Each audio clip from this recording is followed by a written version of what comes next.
नमस्कार, आप देख रहे हैं न्यूज 31 और मैं हूं आपके साथ वैशाली। पूर्व मुख्यमंत्री और विदिशा से बीजेपी प्रत्याशी शिवराज सिंह चौहान ने एक बार फिर कांग्रेस पर हमला बोला। चौहान ने कहा कि कांग्रेस के नेता बार बार ये रट लगा रहे हैं कि लोकतंत्र खतरे में है, संविधान सुरक्षित हाथों में है, लेकिन कांग्रेस गर्त में जा रही है। कांग्रेस आरोप लगा रहे हैं कि मोदी सरकार हमें जेल भेज रही है। शिवराज सिंह ने कहा है कि मैं कांग्रेस से पूछता हूं, जब मैं 17 साल का था तब मुझे जेल भेजा था, तब किसने लोकतंत्र की हत्या की थी? पहले नेता कितना बड़ा भी भ्रष्टाचार कर दे उसके खिलाफ कार्रवाई नहीं होगी। लोगों के बीच ये धारणा बन गई थी, लेकिन मोदी जी के राज में कोई अपराध करेगा वो जेल जाएगा।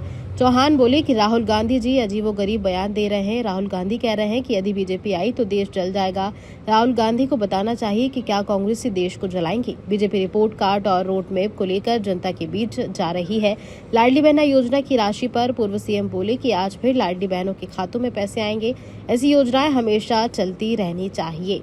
कांग्रेस की मैनिफेस्टो की बैठक पर कहा कि उनके वादे झूठे हैं, वो कभी कोई वादा पूरा नहीं करते। हम जनता से उनके सुझाव ले रहे हैं, उनको अपने मैनिफेस्टो में जानेंगे। जीतू भाई पता नहीं कैसा जादू करते हैं कि सब कांग्रेसी गायब हो जाते हैं। शिव ने कहा कि नीति नेता और नियत कुछ नहीं है इनके पास। कांग्रेस और कांग्रेस के नेता बार बार ये रट लगा रहे हैं कि लोकतंत्र खतरे में है, संविधान खतरे में है।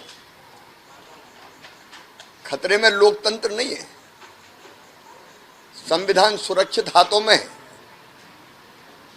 खतरे में अगर कोई है तो कांग्रेस है, कांग्रेस खतरे में है। कांग्रेस गर्त में जा रही है। ये बार बार बात करते हैं, जेल भेज रहे हैं। आज मैं सवाल पूछना चाहता हूं, कांग्रेस को जवाब देना पड़ेगा। मेरी उम्र थी 17 साल, 11वीं में पढ़ता था मैं। मुझे जेल भेजा गया था इमरजेंसी में। स्वर्गीय इंदिरा जी थी तब प्रधानमंत्री। संविधान को तार तार किसने किया था? लोकतंत्र का गला किसने घोटा था? केवल नेताओं को नहीं, मासूम बच्चों को जेल में किसने भेजा था? जीती तो देश में आग लग जाएगी। क्या कांग्रेस देश में आग लगाना चाहती है? क्या श्रीमती सोनिया गांधी राहुल गांधी के इस बयान से सहमत है? जमीन पे कुछ बचा नहीं है और इसलिए देश जल जाएगा, आग लग जाएगी। इनने हर अच्छे काम का विरोध किया।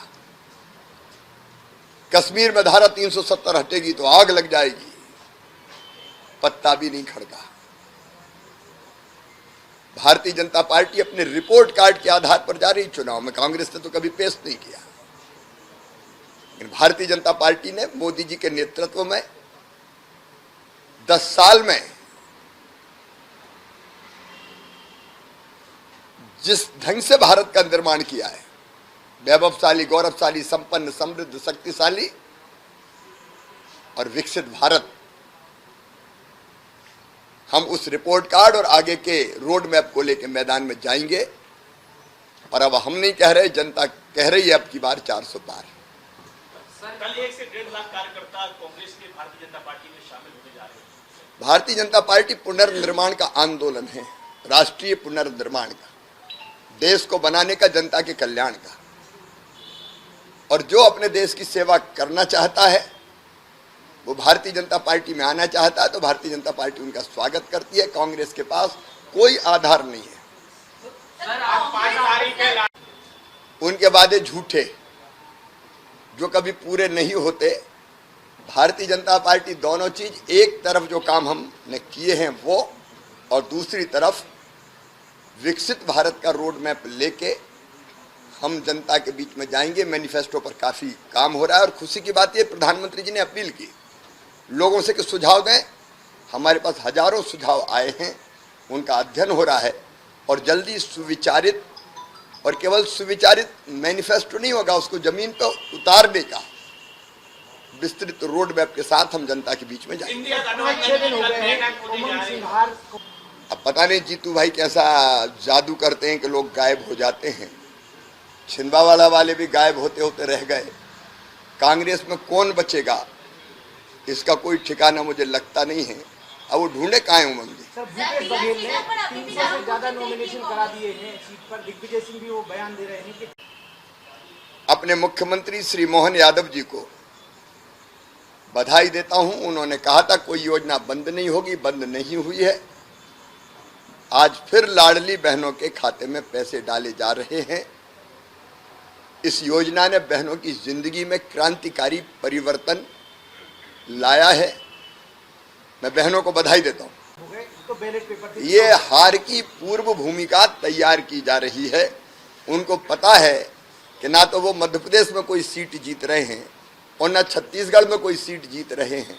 इसलिए हार की पूर्व भूमिका तैयार करो, उसका नाटक करो। इतने हमने नामांकन फॉर्म भरवा दिए। उनको पता है कि हार रहे हैं तो अभी से कहना शुरू कर दें। धन्यवाद। गठबंधन की कल बैठक होगी। भोपाल में बैठक होने वाली है। एक दिल के टुकड़े हजार हुए, कोई इधर गिरा कोई उधर गिरा। ये तो बनने के पहले टूटते रहते हैं, खम ठोंकते रहते हैं। आप संजय निरुपम के बयान पढ़ लो, आप उद्धव ठाकरे जी के बयान पढ़ लो, आप ममता जी की दहाड़ सुन लो। कांग्रेस को देख के आपस में ही भिड़े। नीति, नेता, नेतृत्व कुछ भी इनके पास नहीं है और नियत भी ठीक नहीं है। ये तो समान स्वार्थों के आधार पर कि मारे जाएंगे तमाम भ्रष्टाचारी, इसलिए इकट्ठे हो जाओ, इसलिए एक हो रहे हैं। इनके दिल कभी एक नहीं थे, न विचार एक।